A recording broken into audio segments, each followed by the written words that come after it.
Let's continue our lesson by filling in the rest of the natural labels aside from or in addition to the 4 anchor points that we already have.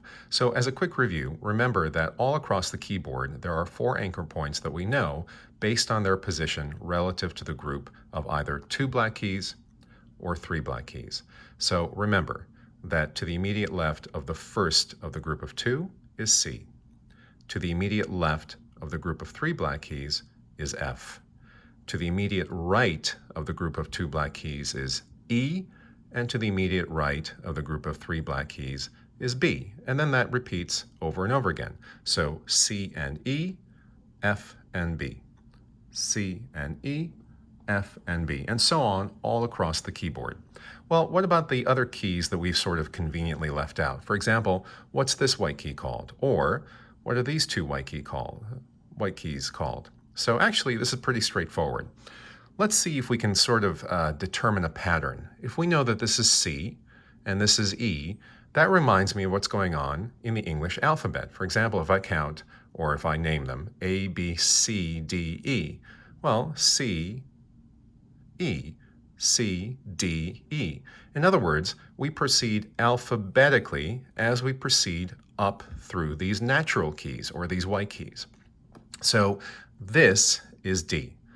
Well, if that's the case, let's keep going up the alphabet. So C, D, E, F we know, G, and here's where we have to pause. Why do we have to pause? Well, we didn't have A yet, correct? But we did have B, and do you remember where B is? B is the white key to the immediate right of the group of 3 black keys. So there's B. So if we go down the alphabet, or remember in the keyboard that means to the left, then this is A. So let's start from here and go up. A, B, C, D, E, F, G. Well, just like with our anchor points, they recurred throughout the keyboard, so that means that we're on a cycle. So the next key will be A, and then we just keep going. B, C, this one we recognize as our anchor point, D, E, F, G. And the cycle repeats, A, B, C, and so on. So let's go all the way back down to the bottom of the keyboard, or to the left, and we're going to find our anchor point, of course, which is C. And if we go down this way, we're going to go C, B, A. So that's how you label all of the keys on the keyboard. Now, one thing that I want to recommend that you don't do is put some stickers down all over the natural keys so you remember where A is or B is or any of the other letters. The reason for that is because once you do that, it's going to be passive reading. In other words, you're going to see the label C and you're just going to read it instead of really know it. So it's hard work at the beginning, right, to be really active about your learning, but it pays off much later. So the more work you put in now, the better it will be later on. So don't put any labels, but rather just remember the anchor points. C, E, F, B. Or to go to another group of black keys, down here, C, E, F, B. Or all the way at the bottom, C, E, F, B. And then you fill them in accordingly. So you go A, and then remember, now we're back at the top of the cycle, which ends with G, and we go back down. G, F, E, D, C, B, A. So how many letters is that? Well, in the English speaking system, there are 7 individual letters that keep recurring in cycles all across the keyboard, A through G. So let's practice really quickly before we move on to the next topic. So I'm going to point to any key, and you just have to tell me what it's called. So for example, what's this key called? I'll give you a second. And the answer is A. How do you know?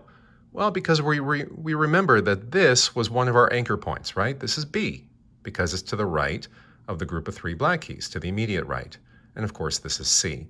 So if we just keep going down alphabetically, C, B, A. Okay, good. What about, let me find a random key down here. How about this one? Well, that actually I feel is too easy because this is right below where we had been up here, right? This was A. Well, look, these are the two white keys sort of inside the group of three.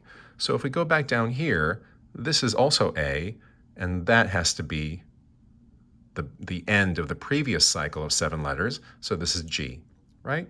A, G, F, E, D, C. Well, let's see. How about all the way up here? I'm going to point to this one. Again, pretty straightforward because we know what the two keys surrounding it are, right? These naturals are C and E. Those are our anchor points. So this one, of course, has to be D. C, D, E, F, G, A, B, C. All right, let me throw one more at you, just for good practice. And how about this one right there? Well, again, easy. We have two ways we can do this. It's an anchor point. The white key to the immediate right of the group of three black keys is B, but also it's right below C, another one of our anchor points, right to the left or below, C, B.